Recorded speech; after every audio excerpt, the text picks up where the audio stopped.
जिस दिन पीडीए ने मंदिर जाना छोड़ दिया, जिस दिन पीडीए मंदिर में दान देना छोड़ देगा, उस दिन ये ब्राह्मण इस पीडीए के चरणों में आ जाएंगे कि मंदिर में पूजा भी हम ही करेंगे, शिक्षा भी हम ही देंगे और राज भी हम ही करेंगे। तुम्हारा काम सिर्फ गुलामी करना है।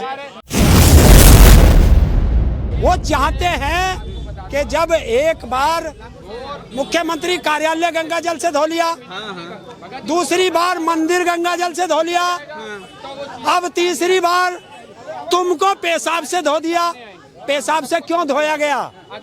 क्योंकि उस गंगा में अखिलेश यादव ने डुबकी लगा ली थी, तो अब तो गंगा जल भी अपवित्र हो गया।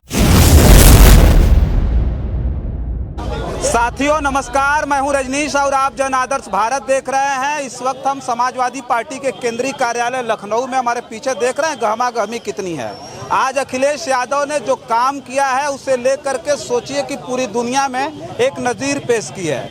जहां दलितों पिछड़ों की अगर हम बात करें तो इन्हें हमेशा से नीच वर्ग का समझा जाता था और उसका प्रमाण देते हुए इटावा में कुछ सामंती लोगों ने एक यादव कथावाचक को बल भर कूटा, मारा, बाल मुड़वाया और मुड़वाने के बाद सोचिए कि क्या क्या हुआ। कुछ चीज़ें तो मैं कह भी नहीं पा रहा हूँ। और उसके साथ साथ महिला के पैर पर नाक रगड़वाया गया।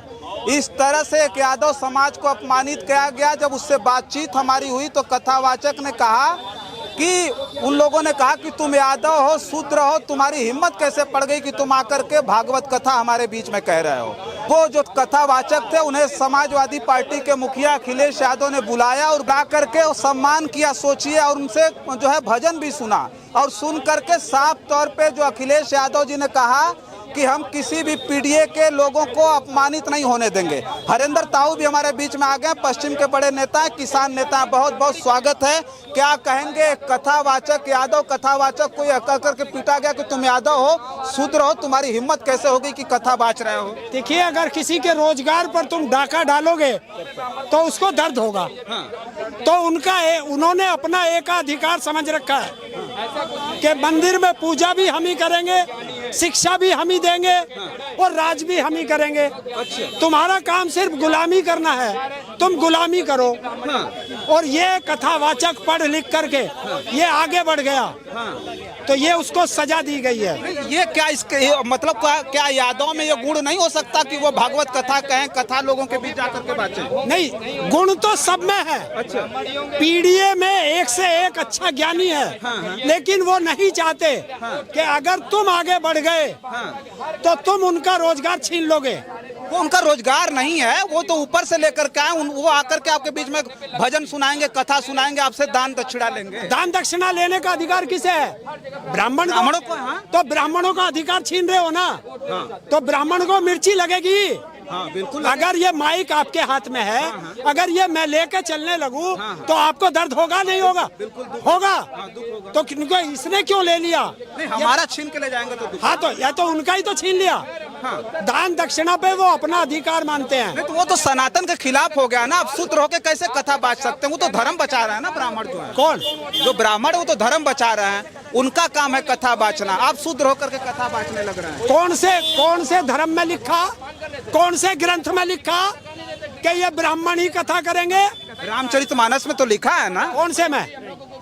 नहीं लिखा। मनुस्मृति में लिखा है। और तो यही तो लड़ाई है। मनुस्मृति और संविधान की यही तो लड़ाई है। यही तो पीडीए की लड़ाई है। वो चाहते हैं कि जब एक बार मुख्यमंत्री कार्यालय गंगा जल से धो लिया, दूसरी बार मंदिर गंगा जल से धो लिया, अब तीसरी बार तुमको पेशाब से धो दिया। पेशाब से क्यों धोया गया? क्योंकि उस गंगा में अखिलेश यादव ने डुबकी लगा ली थी, तो अब तो गंगा जल भी अपवित्र हो गया।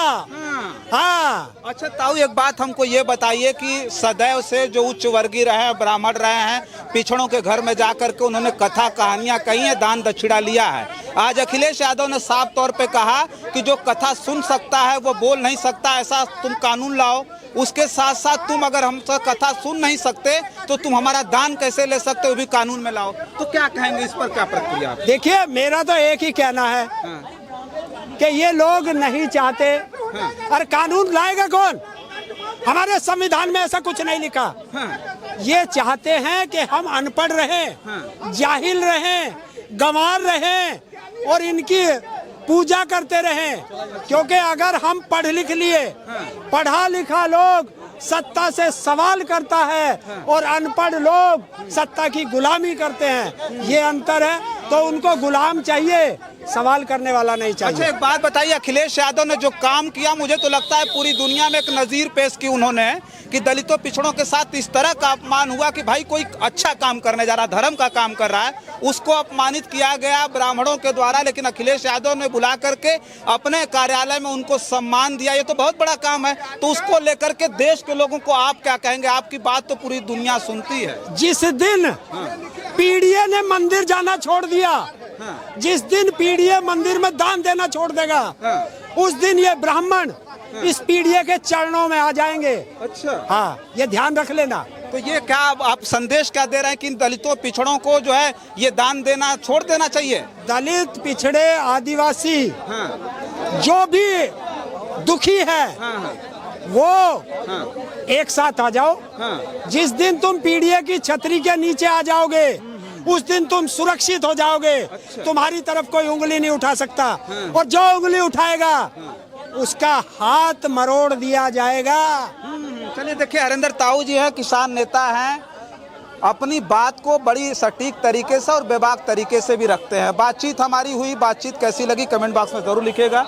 बहुत सारी खबरों के लिए बने रहे जन आदर्श भारत के साथ और हमें दे इजाजत।